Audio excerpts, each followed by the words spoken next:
Welcome. You're listening to The Present Professional, where we explore the intersection between professional and personal development to change your experience of life and work with every episode. So tune in and let's go.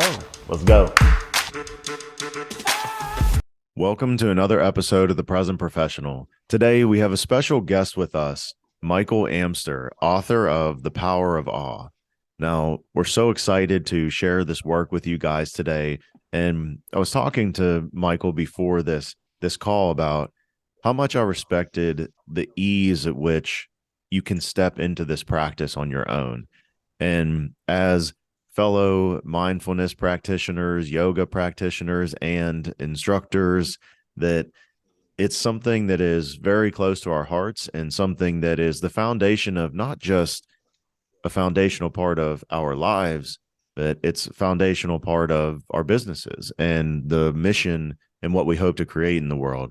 So we are excited to share that with you guys, this method to, on the book, overcome burnout and anxiety, ease chronic pain, find clarity and purpose in less than 1 minute per day. And it's something that I say about mindfulness practices in general is that, it's about that practice of returning, like coming back to an awareness of where your attention is. And however many times you do that, even in a seated meditation practice, is like doing 1 rep. And as you do that throughout your day, you're just moving that to a macro scale. And I believe that in this book, The Awe Method, it gives you a really sound formula to be able to incorporate that into your life and into your day to day. So before I continue rambling on how much this is, I feel this is meaningful to you guys and to someone that's just stepping into a mindfulness practice, I want to give Michael a moment to introduce himself, give you guys a little bit more on his background, and introduce you to the concept and the power of awe. Well, thank you so much, John and Tony, for welcoming me to your show today. I'm just thrilled to be here. We were chatting before we started today about your mission and what you guys are up to, and I just feel such a resonance and a connection. Really, I'm in awe of what you guys are up to and the good work you're doing. So thank you again for bringing me on the show. I'd love to share a little bit about my background. I'm a medical doctor. I'm a pain management specialist.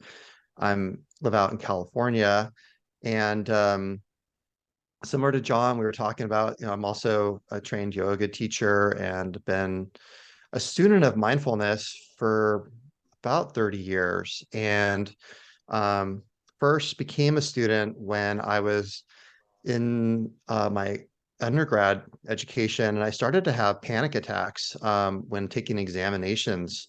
I was one of these kids who always wanted to be a doctor since he was a little boy. I mean, I just always could see myself doing nothing else but practicing medicine. I just loved it, playing doctor as a kid, and it was always an admiration of the ability to heal and help people. So, going through high school and then into college, I just saw the stakes got higher and higher with every further exam I had to take, and I started really freaking out, and my monkey mind took over when I would be in examinations, and I would just completely, my brain would shut down and panic and fear that I was going to fail. And so I did my first Vipassana, which is a form of Buddhist meditation retreat in college, and it really changed my life. I got to see my mind in a way that I'd never had any idea of how it operated and worked. And the practice, I continued after the retreat, and it was something that I was able to take with me through medical education. And as doctors, we keep taking exams. The exams never stop. I still have to take board exams every 10 years. It's just a long process. And I was really fortunate to have a lot of incredible mentors in my path. My medical school at UC Irvine actually had a mindfulness meditation group for med students and residents, and really was able to develop and deepen my practice. And as a pain management doctor, I've been teaching mindfulness for probably 20 years now to my patients. I lead these chronic pain groups and teach people how to use mindfulness to help manage their depression, anxiety, their chronic pain, and saw a lot of really incredible benefits over the years. But started noticing over the years that people really struggled with continuing a practice. Like they would dabble in it and they'd Mm, find some benefit, but then it got hard to find the 20 minutes a day or 10 minutes a day to have a sustained practice. And I was taking a class that my co-author, Jake Eagle, he's a psychotherapist in Hawaii. I've known Jake for about 16 years, and he's a really incredible teacher and leads a spiritual community. It's called Live Conscious. You mm, can find him on the internet at liveconscious.com. And he's just a very wise man and his wife also teaches with him. And he's teaching a class and he had the participants do 10 minutes of meditation a day. And a lot of people were like, I don't have the time to do that. And so Jake and I had a conversation about what if we could create these micro meditations where you could take them on the go. You could have equally profound mindfulness experiences, but it only took 10 to 15 seconds to do. So I flew out to Hawaii where Jake lives, and we started to investigate like what would be that ideal mindfulness practice that would bring you to that state of profound presence, of peace, of a sense of expansiveness. In Buddhism, they talk about this idea of the state of nirvana, um, which is the state of awakeness, that transcendent state where our mind slows down, time expands, we feel a oneness with all life or the universe. And that's really the goal of people's practices, is to try to get to that transcendent state. And I'll be honest, like I had practiced intensely. I did a lot of 10-day retreats. I got trained in a 2-year program at a place called Spirit Rock Meditation Center in California. I did many extensive long retreats, and I only dabbled and had experiences of that just temporarily for moments here and there after like 10 days of practice, and just like finally get a taste of it. And really, what I realized is, from when we came up upon this awe method, it was really what we did was we came up with a technique that brings you to that transcendent state for some people in 5 to 10, 15 seconds. mm, Um, so it was when I was in Hawaii with Jake and his wife. And Hawaii, for all of you who've seen pictures or been there, Hawaii is filled with awe. It's extraordinary awe, right? There are these incredible rainbows and the oceans, the mountains, the mm, colors, the flowers, the food, everything about it is so awe-inspiring. But it actually wasn't in the extraordinary awe, but I had this moment where I was making pancakes one morning for Jake and Hannah, and I poured the batter and I just stood there and brought my full attention to watching these pancakes cook. And I think, like most people, I know, Tony, you got a young kid, but when we pour pancake batter, we're off multitasking, right? We're making sausage, pouring coffee, orange juice. Like, we don't sit there and watch our pancakes cook. We never give our full attention to it. It's just like we pour and go. And I mhm, mean, think about, most of our lives are like that, right? We just dabble our attention for a few moments on something, and then we're off doing something else. So I mhm. had this really transcendent experience making these pancakes this one morning, just because I was fully present, and I experienced awe, like this profound awe. In fact, I would call it an orgasm. That's like the extreme level of awe, like when your body experiences those chills and tingles, which we all can relate to. Like, we've had those moments where it is an orgasm. Like for Tony, I'm sure when your child was born and you got to hold him for the first time, and like life's meaning and purpose kind of all fell into place as being a new dad. Like I had that when my daughter was born. I know what that's like. But I had that level Wow. of an experience just making pancakes. So from that, Jake and I dissected down, like, well, what is this? What is the ideal profound practice that brings you to that full nirvana state? And it was, what we came up with was this awe method. It's this 3-step process, and we used the word awe, A.W.E. We broke it into an acronym, and I know we'll talk a little bit more about that today, but it's this 3-step process that gives you that sense of profound presence and awe. And the beautiful thing is, I'm a medical doctor, I'm a scientist, and we partnered with UC Berkeley at the Greater Good Science Center, where they've done 20 years of research on the emotion of awe. And we tested our methodology and with hundreds of patients, and we know it works. And I'd love to talk about that research too when we have a chance. Yeah. Wow. Wow. Yeah, Well, that's yeah. I want to comment real quick because I read through the book as well, and one of the things I saw that Jake said in the preface was he asked himself a powerful question, and the question was, "Am I thrilled to be alive?" And that is such a powerful question to ask yourself every day. And I just have to know, like, how did you all incorporate that piece of "Am I thrilled to be alive" into the all method? Because that is such a powerful question to start with in your practice. I mean, Well, you talked about yeah, Hawaii. I've been there. Love it. So,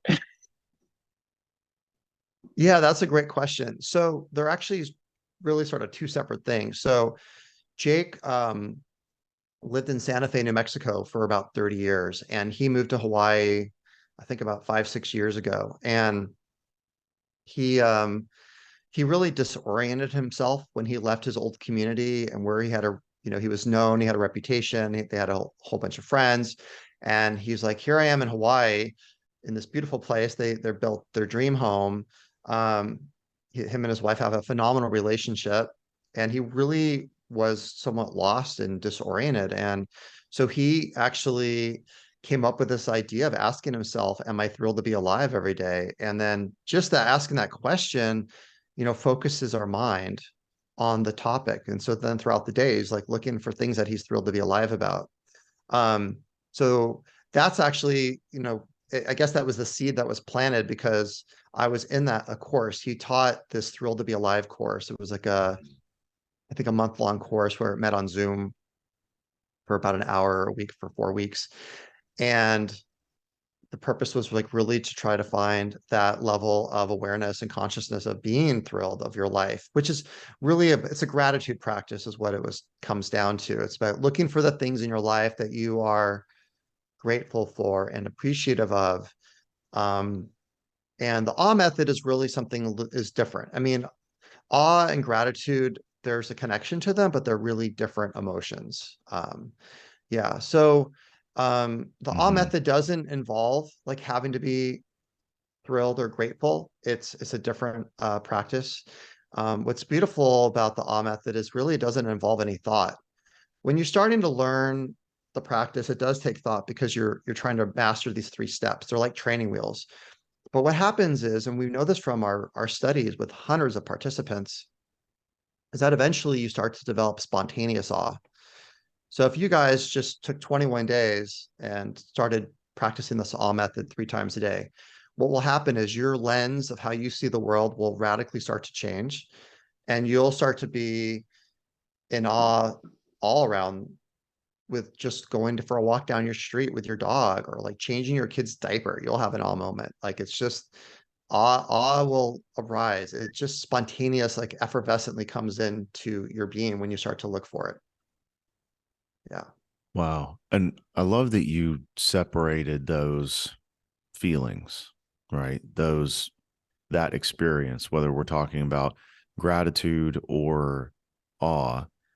And that brings me to a part later in your book that's also related to some of the things that, we discuss at Humescence as well as some other episodes that we have here. And it was how it relates to those 3 levels of consciousness that you mentioned in the book. And when I looked at the 3 levels of consciousness and moving from that more survival state and that the safety state of it, then moving into the heart and where where gratitude is, being appreciative for where things are and appreciative of just the day to day and developing that practice, and then into spaciousness where awe lives.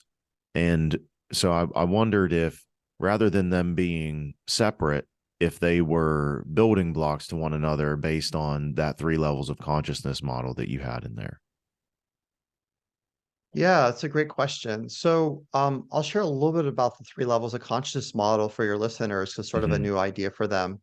So, Hmm. this is really the life's work of my co-author and friend Jake Eagle. So, him and his wife have, like I shared, been leading this spiritual community called Live Conscious, and they've over the years have led incredible retreats. I mean, I'm a bit of a retreat junkie. I'm guessing John, you are too. We love going on yoga retreats and mindfulness retreats, and because they're so healing and transformative. It's like you can do a year of psychotherapy and growth, emotional, spiritual growth in a matter of a week, and instead of Mm-hmm. in 1 year. It's just like it's an opportunity to grow yourself on steroids. So Mm-hmm. yeah, so Jake Eagle and Hannah Van Lee have come up with this model over the years of study and understanding of human development and human consciousness. And so there's these three levels, and it's a wonderful model, I think, to live your life and look at, because you can ask yourself at any time, like, well, what level of consciousness am I in? And the power is with this model is that depending on what level of consciousness you're in at any given state in time, it colors the way you see the world, but it also then impacts how you react to different stimuli that happen. So if you look at the general model of psychology, it's what's called the stimulus and response model. So, let's say, for example, you're driving your car down the highway and somebody cuts you off and they're kind of rude, maybe even give you the finger. And then there's a slight gap of time. And that's where mindfulness comes in, right? Mindfulness is to look at that stimulus and response and try to become aware before we respond. Well, we respond by maybe giving the guy the finger back, cutting them off. That's where road rage comes in. But if we're in a different, and that's when we're in our normal everyday level of consciousness. And in the model, they call that safety consciousness. And there's nothing wrong with this, by the way. I mean, we all live our lives day to day in safety consciousness, where we're going to work and we're productive and we're raising our families and we're cooking and we're shopping. We're most of the time living in safety consciousness. I mean, there's different sort of three tiers where we break it up in a little bit more detail, but Mm-hmm. um, even when we're driven, motivated, we're focused on our careers. I mean, that's within the realm of safety consciousness. When we're sort of in that fight or flight response, that's within the realm of safety consciousness. So Mm-hmm. if we're at a heightened level of consciousness, and the next level up is what's called heart consciousness, and that's the state of gratitude. So when we have a gratitude practice, and if I just think right now, what am I grateful for as I woke up this morning, and I focus on that, immediately my level of consciousness changes. And right now I'm thinking about, my partner and my daughter and our dog. And um, I'm out in California. We just had a big storm last night, and I like live in a home where I'm dry and warm and sheltered, and like so much to be grateful for. Immediately you can probably even hear my voice has changed a little bit, like, Mm-hmm. because it's brought me to a heightened level of consciousness. So if I go back to that original example of someone cutting me off on the highway, and I'm in a state of heart consciousness where I've felt gratitude, and I'm brought that into my daily level of awareness and consciousness, I'm going to react differently to the guy. Like I'm in a more what's called pro-social state. And we'll talk Mm-hmm. about like how awe is the ultimate pro-social emotion. But pro-social emotions are the positive emotions of like gratitude, generosity, of compassion, of patience, of openness and wonder, and looking at the world with open eyes. So immediately I'm just going to react differently to someone, and when I'm in a state of heart consciousness. And then the next level up is spacious consciousness. And that's where awe states, sorry, is the realm where awe is in. And accessing awe is a way in which we can get into spaciousness. Spacious consciousness is the space of that level of consciousness where contemplative spiritual practices lie, like when we're doing prayer or meditation, like chanting mantras, going to, church, or like we go hiking and we see an incredible vista and we experience that level of awe, of spaciousness, where time expands or stands still, where we're fully present, where we experience connection to all life, to all beings. Um, it's that transcendent state of nirvana.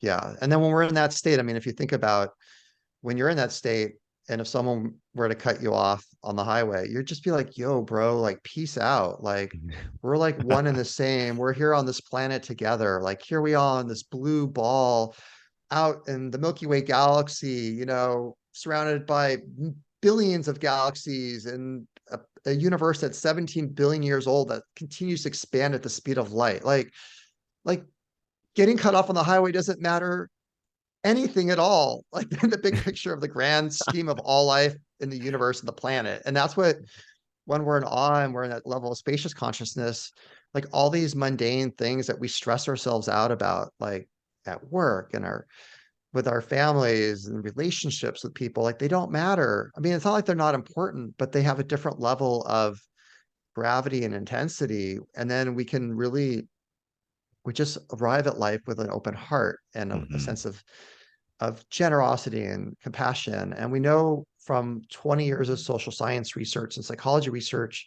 mostly at UC Berkeley, on the emotion of awe, that awe is like really the most powerful of all positive emotions for not just our emotional health, but also our physical health. So yeah, I'd love to share more about the research too. And it's just so unbelievable, because I think we researchers thought and people thought that awe is like the Gucci bag of emotions, meaning that, yeah, I'd really like to have one, but I don't need it. It's like kind of an option. Well, actually, we're wrong. Awe is perhaps the most fundamental of positive emotions for our overall health and well-being. Mm. Wow. Well, I'd love to hear more about that and for our listeners to hear more about that as well. The it's I've talked about this in previous episodes, but it's like your view, when you see the problems or challenges or whatever's happening in life right in front of you, and that's the only thing that you see, and that's where your spotlight is, or are you able to open up to that more spacious floodlight consciousness, and it's still there, but you're able to see the horizon, but you're able to see what's beyond your vision, the greater picture of things.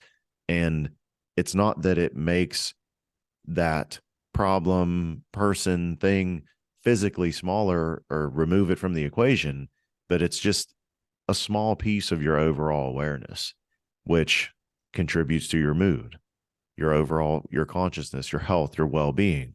So I wanted to parallel that to some of the other concepts that we've brought up in this show, and just how we're all beautifully talking about the same direction, and whichever one resonates for you, you try it on as a listener. So any of the things that we bring, any of the things that are mentioned here, you try it on. What works for you, you move forward with it, tweak it, make it your own. And so as we're talking about, what they can tweak and make their own, let's get into the method itself. I'll let you go ahead and introduce the awe method to the listeners, and then we can get into a little bit more of the research backing that once they have the practice. Yeah. And I'd love to share just a little thought in response to what you shared, John, about, and the way we think about it, Jake and I, is what's going on in the foreground versus the background. So quite often we're just so focused narrowly because we're self-absorbed as humans. I mean, we think that we have an objective sense of reality, but we don't. I mean, our what we see through our eyes, what we're thinking, feeling, the thoughts that go in our head, they're not universal. Those are just our little thoughts. And what awe does, and when we're in awe or we're in that level of heart consciousness or in spacious consciousness, is that we are no longer just focused and zeroed in on a very small slice of reality. We're actually opening up to the vastness of all life, of the universe, of all creation. Mm-hmm. And when we do that, we change our level of consciousness. So um, I really love that you really picked up on that, and that's really the power of what this model does. Mm-hmm. So yeah, the awe method. So it's a three-step process, and we use the word awe, as I said, A.W.E, and we break it into three steps. And I'm mindful that when people listen to podcasts, they're mostly driving their car. So I don't want to give someone right now, as you talk about this and lead you through one mindfulness experience. Like, I don't want someone to get in a car crash because they had such a profound awe experience. So I want to just send people to our website at thepowerofawe.com, where we do have free guided meditations, and we have a lot of resources on our website, as well as an online course. Um, and also there's the book. So if you want Mm-hmm. to really dive in to the deeper aspects of the method, that's the place to go. And we have 30 extended awe practices that are really transformative. I mean, there's one of them is about giving a hug in the state of awe. And I've heard from people that have done that practice, like they come back and say, that's like the best hug I've ever had in my entire life, when I applied this method to the hug. So um, there's a lot of good juiciness in our book and on our website as well. Mhm. So the And we'll practice in a share links. nutshell. We'll share Oh, links to all of thanks. that in the show notes, guys. So, following up from the show, you'll have links to the books, links to the website, just so you can follow up on everything Michael just mentioned. Sorry, go ahead. Oh, it's great. Yeah. Thank you so much for sharing that with your community of listeners. Yeah. So the practice in a nutshell. So A is the first letter in awe, and it stands for attention. And so what we're asking you to do right now, and we can have a moment of awe together, as I'm talking right now. So let's just sort of do this as a practice. So I want you to bring your full undivided attention to something that you value, you appreciate, or find amazing. And so it could be something in the room you're in right now. It could even be a thought or a memory. It could be someone from your past that maybe is no longer here. It could be someone who's currently in your life that you value or you appreciate. You find them amazing. And so you just hold that in your level of awareness for a cycle of a breath or two. And then the W stands for wait. And so the wait is really where you gift yourself that full undivided attention for just a cycle of a breath or two. And when you're walking with someone and they hold the door open for you and they're waiting for you and that you go through, like, you're doing that for yourself. You're gifting yourself that love, that care of giving yourself the opportunity to really wait for yourself and being in that glow of that thing that you're in awe of. And then the E stands for two things. Well, one is a deep exhalation. So you want to give yourself a longer exhalation than your inhale. And if you think of even the sound of someone saying "ah," like that's a longer exhale out. And when we take a longer exhale, what we do is we stimulate our vagus nerve. And our vagus nerve is the master computer of our parasympathetic nervous system. It's part of that autonomic nervous system that keeps our heart beating, our blood pressure regulated. Like, we can be asleep at night and our physiology completely keeps working without even being conscious. And that's what this part of the nervous system that we stimulate when we have an awe moment is that rest and repair state.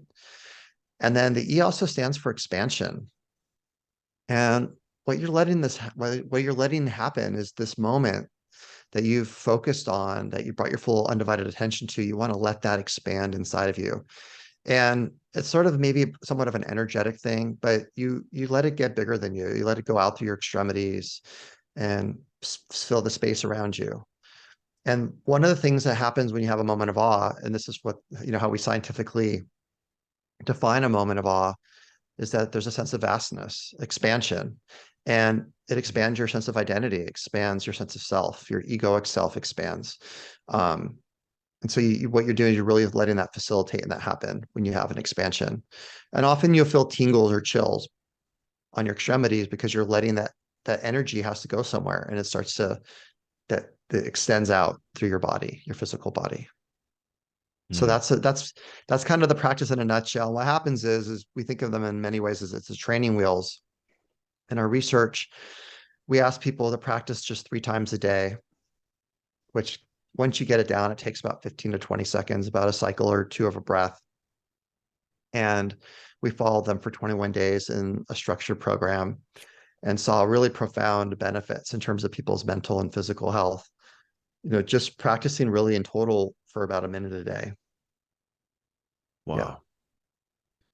Well, no, I'll let you I'll let you comment, Tony, but I feel like I was going through the practice as we were mentioning it, and it felt very nice. One thing that I read in the book was how people had said that they didn't have enough time to meditate. And as I went through the 1 minute or so with you just now, the biggest difference I picked up on was the weight piece. When you talked about the weight and how giving yourself that chance, like if someone was opening the door, you're opening the door for yourself or holding the door for yourself, that piece right there is what I think is missing. I think a lot of people don't experience that when they have their own self meditation or they're going through their own meditation practice. Even for myself, I meditate pretty much every day, and I never give myself that opportunity to wait on what I have recognized as I want to be most present on. So as experiencing with you just now, I had my eyes closed. I was going through the guided meditation with you, and that piece right there, it just stuck out to me so much. And I wonder if in your research or in your practice, if anything for that particular part of the awe method has done something for people where they can now have, or they feel like they have more time to meditate. Because saying that you don't have 10 minutes, I'm like, really? It's just 10 minutes. You got it 24 hours. But I hope that maybe if they go through the awe method, they start to find more time as it expands in the practice for them. Yeah, well, what happens, I mean, you bring up a good point. This is what we saw in our research, is that the more times a day that you microdose, and originally we actually were calling our body of work microdosing mindfulness, which we were thinking, just have these microdoses of mindfulness throughout your day, and that cumulatively they'll have the same benefit of, let's say, a more structured 10-minute practice or a 20-minute practice. And we decided, to use the terminology of the A method. It just really it fit better, and people don't associate with psychedelics than they do with microdosing. But yeah, it is a practice that it feeds on itself, because what happens and what's different than a traditional mindfulness practice. I mean, I love extended mindfulness practices. I think they're great. But a lot of times, let's say you'll sit for 20 minutes and you will struggle to keep your mind focused. Maybe you had a rough moment earlier in your day and your mind keeps going back to replaying that memory. And you're like, okay, I got to come back to the present moment. I'm trying to quiet my mind, trying to come back to my breath. And your mind goes back to ruminating over that story of what happened earlier in your day. Or maybe you're anxious about something that's going to happen later in the day. So, your mind is always jumping around to the past or the future, but it struggles to be in the present. And often I didn't find, and my patients say, I don't find a reward. I don't feel good necessarily after trying to practice for 20 minutes a day. I don't see the benefit. What's so nice about an awe experience is that instantaneously you get a reward. It feels good to be in awe. That 15 seconds that John and you just had of experiencing awe, I can tell you both it changed your level of consciousness, for even if it's just for a moment of time. You experience some sense of spaciousness, and then you get the reward of feeling good, because when we're in awe, we feel good. It's a very positive emotion to experience. Yeah. And I'm really loving this idea of waiting. I never thought of it as well with mindfulness before. I didn't have that perspective. And I appreciate you pointing that out, Tony. I've been really playing a lot with that idea lately. And I'm a medical doctor. I'm a pain management specialist. So I work with people in chronic pain all the time. And I was actually just in clinic yesterday, and I was really conscious to be as patient with my patients as possible, just waiting, people that were having a hard time walking, offering them a hand, helping them get up and down off the table, helping an elderly patient put on their shoes. And it brought me so much joy in waiting. Most of us, we're so busy, we're multitasking. We're like, okay, well, while that patient's going to put on their shoes, I'm going to check my phone for my messages or get on my email or something. But what a gift, not just for them, but a gift for myself too. Yeah, I just think that what's happened with our wired connections to technology all the time, we've lost the art of waiting. Yeah, I think it's such a gift to wait. But that's what happened when I had that epiphany making pancakes, was because I waited. I just really was present with pancake making. And we can find awe everywhere. It's endless. Awe is our birthright to be found. Especially for you, Tony, with a little 1-year-old. I mean, those little guys are machines of wonder and awe. They are taking on the world, and every day they're growing and expanding their level of consciousness and their skills are developing. I mean, it's the ultimate source of awe and wonder is looking at little ones and how they live and experience the world.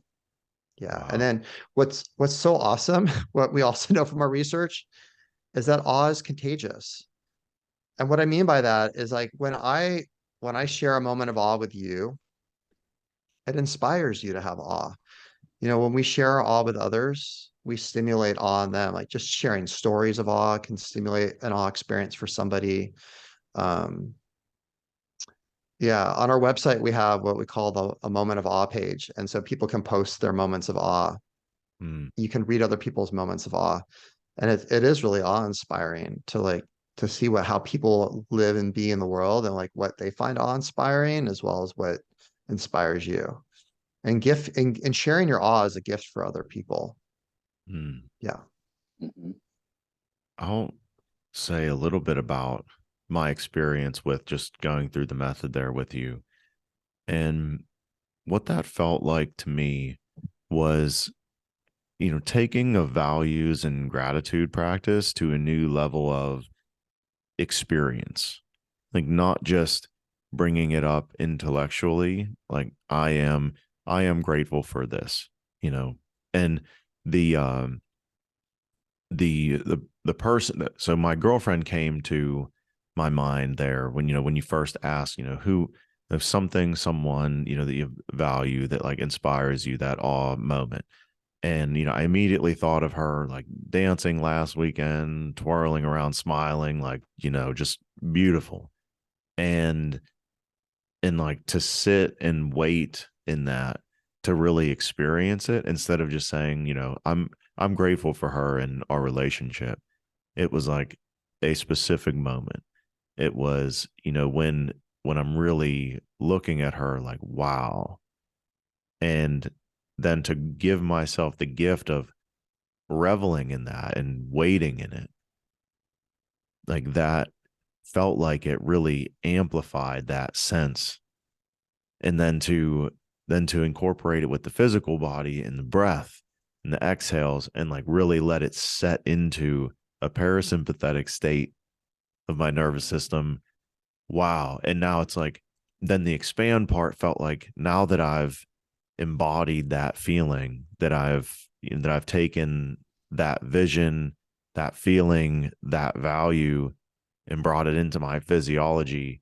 And now I feel like the expand part happened organically. That like once it was there, you know, as above, so below, like everything outside of me got that same glow. And once I experienced that and we kept talking about it, I thought about the moments when, when she looks at me and she's like, "What?" What's, and I'm like, I'm just looking at you.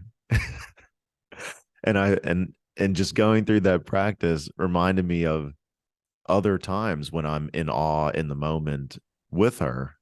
And it's like, "Hey, what's going through your mind?" I'm like, I'm just here and just really appreciating what's going on right now. Just feeling this. So that experience like gave me a structured moment to some of the moments that I experienced with her in person and as we move through our life. And yeah, I I I love how everything is tying together. Gratitude, mindfulness, awe, the stimulus and response period and that pause. And it's just really powerful. I'd love to hear a little bit more about the benefits that you're seeing and some of the, you mentioned physical, mental, and emotional health, like some of the things that's coming up in the research. What can our listeners expect to experience in themselves from this practice? Yeah, well, I first wanted to say, John, I just love how you described your experience of the practice. I was totally in awe of hearing you share about that. And um, I too really see how the practice is so powerful because it does bring in these sort of critical aspects of a mindfulness, experience of bringing your Mhm. full attention, um, the weight, which is really a gift, and just honoring ourself in the moment in a really profound way. And then the breath, breath is the cornerstone of mindfulness practices. It's like the basic practice is just noticing your breath, and we are leveraging the power of our breath to really cultivate that sense of awe. And then the expansion, and there's something powerful that just changes our level of being as physically and emotionally. You can feel it. It's palpable when you experience intentionally letting yourself expand, um, into bigger than the small self, just the physical defined self, the small ego as well. It's a Mhm. very healing state, an elevated state of consciousness. Yeah. So our research, it's been a phenomenal journey for us. You know, I I was never a researcher before this awe study. Jake and I, after we came up with the methodology, we both decided to do some pilot studies. So in my clinical practice, I studied this on about a dozen of my patients, and he did the same with his client base. And we saw some really just profound preliminary results of improvements in depression, anxiety, decreases in chronic pain. And so I tracked down Dacher Keltner, and he is the founder, a professor at UC Berkeley at the Greater Good Science Center, which is a center that studies positive emotions. And they're the premier center on the planet that's studying the emotion of awe. And I shared our pilot data, and he was just blown away, because what was really unique about what we did was is that prior to us, the research on awe was all on extraordinary awe for the most part. They were having people go out in nature and or watch on a virtual reality goggle set, flying over Yosemite or something. But that's not sustainable nor real, right? I mean, we want to help people have awe in the everyday, all around you. And that's where this idea of having awe in the ordinary, and that's what our methodology is. It's about finding an ordinary awe that you can be in your home during the pandemic, sheltering in place, and find all around you. Or just a simple walk of walking down to your park that you might do every single day with your dog, and to see that in a moment of awe with the goggles, the lenses of awe, then it transforms that everyday walk into something that is just completely filled with epiphanies and amazing moments of awe. So after we shared this initial data with Dacher, the pandemic hit, and I reached out to him and said, "Hey, let's do an emergency study. Like, people are sheltering in place. Like, we have this method. We know our preliminary data works." So we recruited about 300 primary care patients, that were struggling with depression, anxiety, sheltering in place, really having a hard time at the height of the pandemic. Actually, our study launched right at the time of the George Floyd riot situation going on in June of 2020. It was a really hard time. Over half the country was struggling with severe depression, anxiety, loneliness. And we also did a second study simultaneously where we recruited about 200 doctors and nurses, that were on the front lines managing the COVID crisis. And they were all burning out. We know from an AMA study, American Medical Association study, like of 20,000 doctors, that 50% were burning out, ready to quit medicine, just really struggling. So we taught the 21-day AWE method program to about these 500 people, participants, and did pre-post measurements and daily measurements. And we saw just incredible outcomes in research. And right now our papers are getting published this year, which is really exciting. Um, Wow. but For example, a 35% reduction of depression between the two study groups. And I mean, if you know the research like out there, the depression research, I mean, this is like incredible, that the technique that takes about a minute a day. We ask people just to practice 3 times a day, like lower depression by 35%. I mean, this is equal to the efficacy of antidepressants without the side effects that come along with that. This is also equal to efficacy of like long-term psychotherapy as well.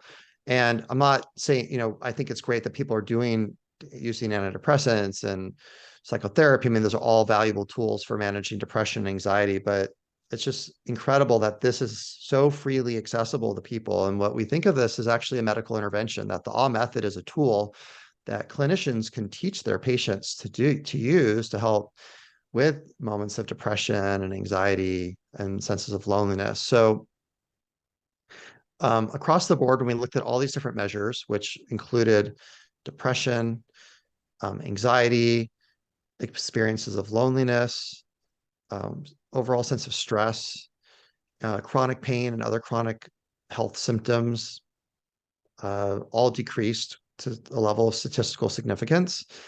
And we saw an overall sense of well-being that people had from being in the study and practicing the A method every day for 3 times a day. And one of the really cool things I already shared a little bit about, but that one is that we know that the more times you practice throughout the day, so it's what's called a dose response, the more times you have these awe moments, you get more benefit. And people that struggled from other traditional practices of mindfulness, that people shared with us that, oh yeah, I tried going to an MBSR class, or I've tried traditional mindfulness and I couldn't do it. Like my mind was too busy or racing. Like people were able to do this because it is so effortless, it's so easy, and that it can be done at any place at any time. It's a practice that you can take on the go of life, which is just incredible. It goes with you if you're in line at the airport going through a TSA checkpoint. You can have moments of awe standing in line. You can be at a red light and have a moment of awe. You can be in line at the grocery store and have a moment of awe. You can be changing your 1-year-old's diapers and have a moment of awe. I mean, this practice is just so freely available.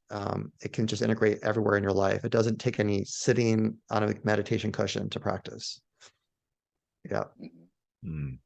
So from that, we've go ahead. No, you go ahead. Go ahead, Mike. Oh, I was just going to share that, we're doing further research, which is really exciting because of the benefit being so profound.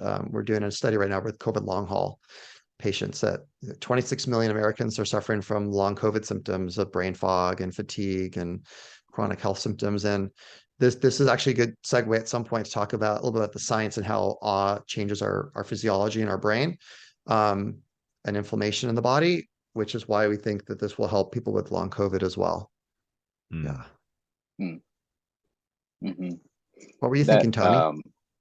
That could segue into what you just said. My comment was going to be how you mentioned that people have to have an opportunity to kind of find the awe, but it's like in reality it already lives inside of everybody. It already lives inside of us. It's really the awareness that we need. And my question was going to be around sustainability and how people are able to actually sustain this in their life, even if it is in the short, 15-second, 60-second moments that you mentioned. But I kind of am interested in you talking more to the brain fog that people have experienced post COVID or long COVID, as you mentioned. Just I'm curious to know where you all are going with the awe method and that. But if you can maybe answer both, is how do people sustain the awe, and then also what you all are doing with your new research in that area. Yeah. So about sustaining awe. So really the idea behind the awe method is that it's training wheels, that we're learning to build an awe muscle over time. And we think it takes about 21 days, about a 3-week commitment to get to the place where you start to have spontaneous moments of awe, where you don't necessarily need to have the awe method as your training wheels anymore. Like you're just freely riding on life, and awe spontaneously arises all around you throughout your day.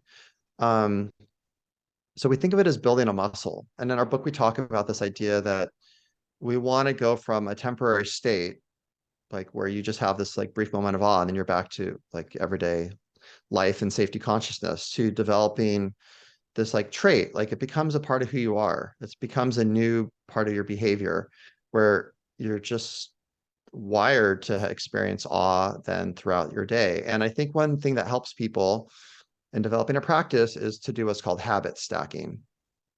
And what that means is that you tie in the awe practice to things you already do on a daily basis in your life. So for me, for example, I love making coffee in the morning. Like it's like such a wonderful way to start the day.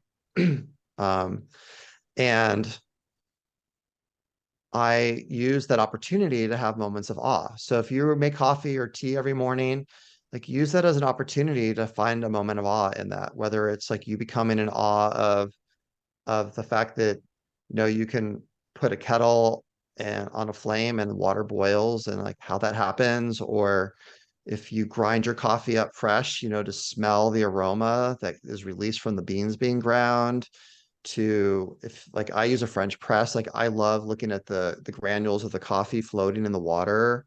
And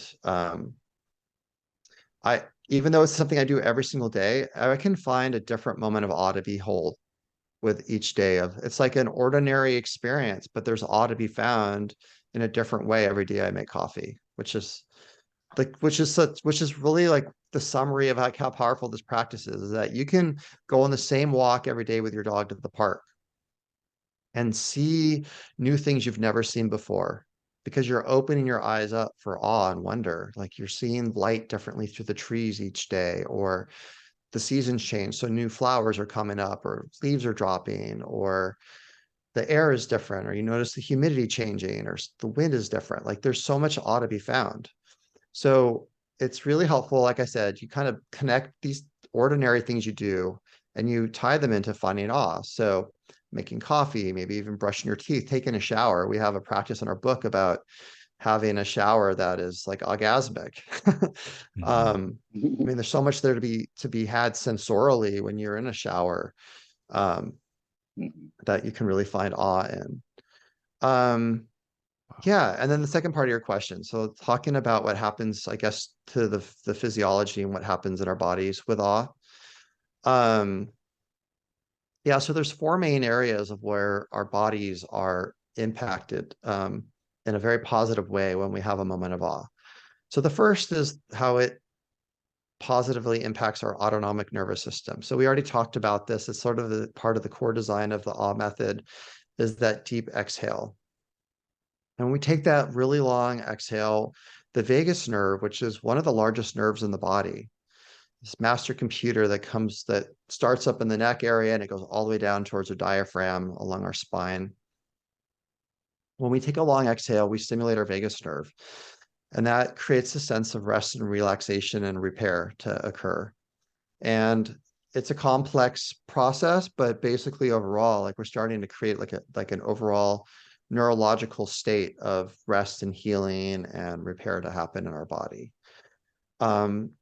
Secondly, when we do the awe method is we quiet this part of the brain that's called the default mode network. And it's not actually one specific focused area, but it incorporates a lot of different real estate in the brain. And the default mode network is the part of that monkey mind, that ruminating, self-absorbed part of our brain where we have, many thousands of random thoughts throughout the day where we have that conversation in our head. And when we practice the awe method, we're quieting down. We know in moments of awe through brain scan studies that the default mode network areas quiet down because we're bringing our full attention to something that we're appreciating, or find amazing. And also that sense of expansion, because the sense of ego, the sense of self diminishes, and we feel connected to the vastness, the bigger things of all life on this planet. We feel connected to each other as humans and to God or consciousness, whatever you want to call it. Also, third thing is that oxytocin is released, which is the bonding, connecting hormone. So we feel connected to others, we feel connected to life, and we feel safe, we feel trustworthy in ourselves in that state. And then finally, this is what I think probably really the most profound impact. I'm saving the best for last here. Is how awe impacts our internal chemistry with regards to inflammation and our immune system. And I mean, I'm totally in awe of this process of what happens here. And so I'll share a little bit about the background. So when life originated on Earth, you know, the Earth has been here 4 billion years, and the original organisms were single cellular organisms that came about, billion so years ago, and they communicated with each other through what are called cytokines. There's these little protein molecules that are probably some of the oldest molecules that evolved on the planet Earth.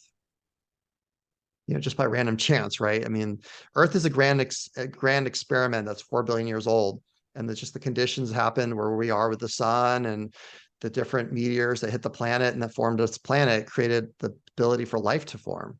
And so cytokines are these like billion-year-old molecules that communicate between cells, basically whether they're safe or unsafe, like threat versus safety.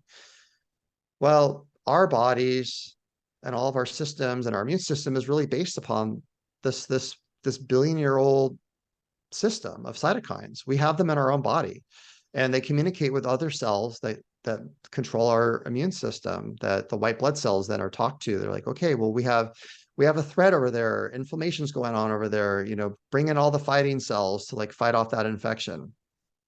So the master cytokine is called interleukin-6, that creates the state of inflammation, that raises our temperature when we have an infection, that brings all the fighting cells. The problem is that we might not be under like a source of real threat in terms of like an infection going on, but when we're under stress all the time, when we're not sleeping enough, when we're not eating healthy, when we're living in a world where we feel like we have all these existential issues of climate change and racism and xenophobia, and people don't feel safe, kids scared they're going to get shot up at school because of gun violence, it creates a chronic state of stress. And actually, we are pumping out elevated levels of inflammatory cytokines all the time. And awe is actually the only positive emotion. They did this study where they taught, had people have different positive emotion states and then drew their blood to look at their cytokine levels. And awe was the only positive emotion to lower these inflammatory cytokines, which has huge implications for our health, because inflammation is really at the root of all chronic illness. Diabetes is a result of chronic inflammation. Heart disease is all inflammatory based. When we're chronically under stress, we're creating the damage to the heart tissue, to the vessels that cause, sclerosis and inflammation that results in heart attacks and people dying prematurely. Dementia is inflammatory changes in the brain. Cancer is all inflammation that's going on. And then all the autoimmune diseases like lupus and Sjogren's and MS. I mean, these are all related to inflammation in the body. And so if you have this technique that can radically change your chemistry to create a sense of safety in the body, in the physiology, then you're changing the cascade of the development of chronic illness. And one of the things we're really excited about, in terms of even more future research, because right now my partner in research is at UC Davis. He's the head of cardiology research at UC Davis, Dr. Lopez. We're really interested in looking at people that have had heart attacks, because we know when people have had a heart attack, their interleukin-6 is elevated. And, how can the AWE method be brought into cardiac rehab and maybe even cardiac attack, heart attacks, to prevent people from having these problems. In our book, we dedicate a whole chapter to talking about what creates healing.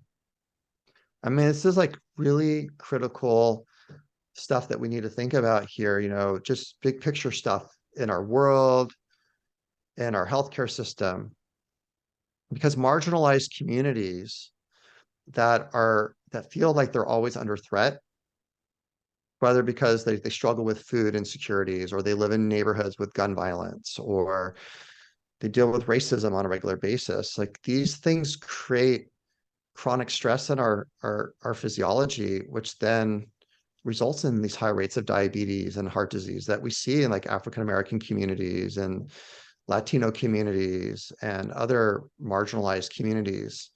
I mean, this is like where like public health, meets all these sociological factors of like how our society is so challenged and broken right now. Yeah.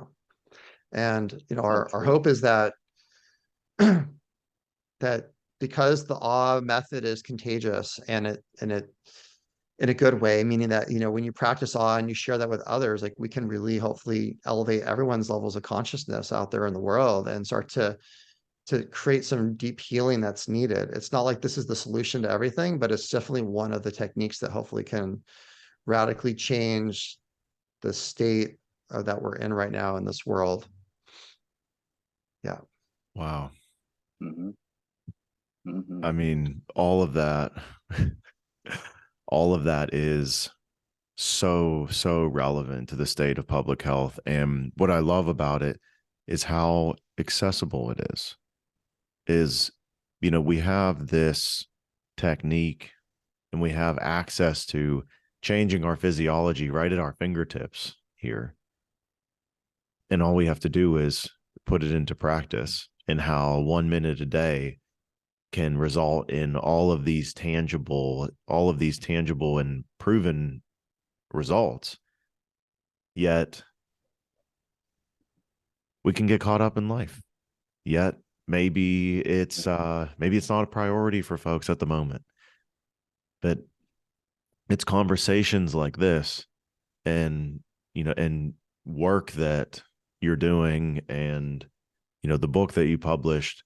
So I mean, first I just want to acknowledge you for taking the step and doing all of the work and research and the lifelong practice that has gone into you bringing this digestible method to the masses. So I want to acknowledge you for that. And I want to implore the listeners to, if you're listening to this, to give it a try. What what do you have to lose? The only things to gain.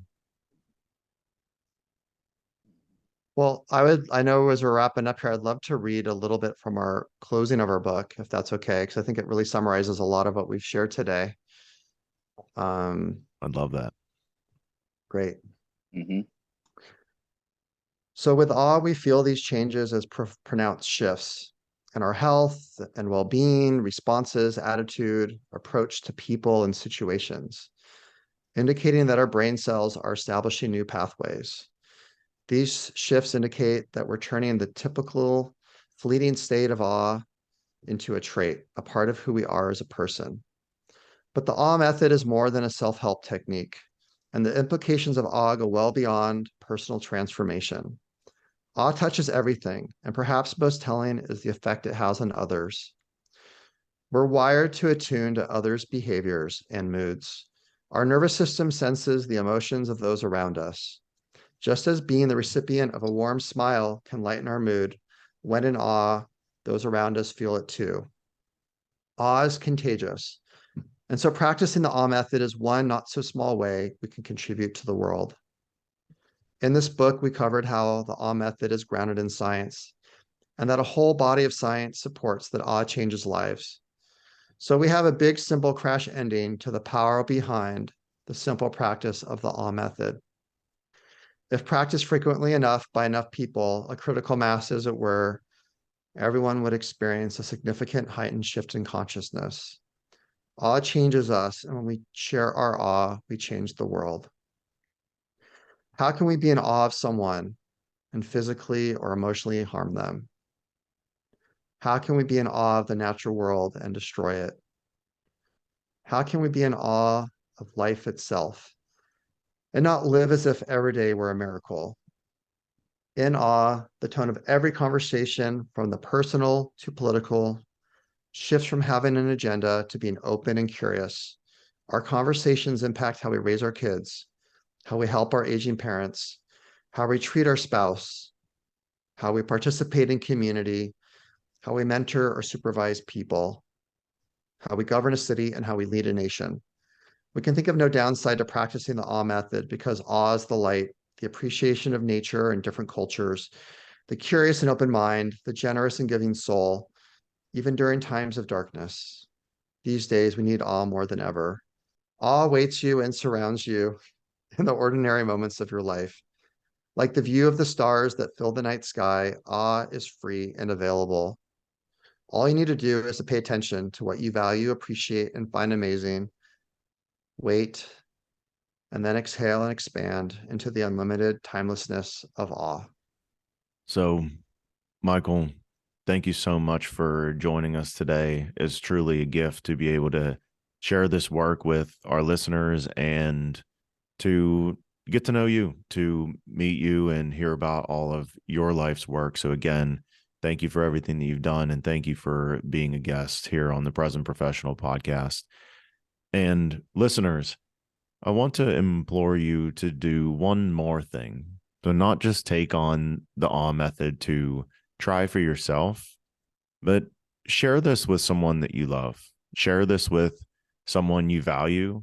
Share this with you feel maybe someone that's struggling, someone that is stressed, just someone in your life that, you might just change their whole world. So please share this episode and this method with someone that you love. And thank you guys so much for being listeners. We would love to interact with you, take any feedback and episode recommendations. Also, links to the book and the websites mentioned in the middle of the episode will be listed in the show notes, so you can access them there to go ahead and access and share that with your network as well. So again, check us out at thepresentprofessionalpodcast.com, and we will catch you next time.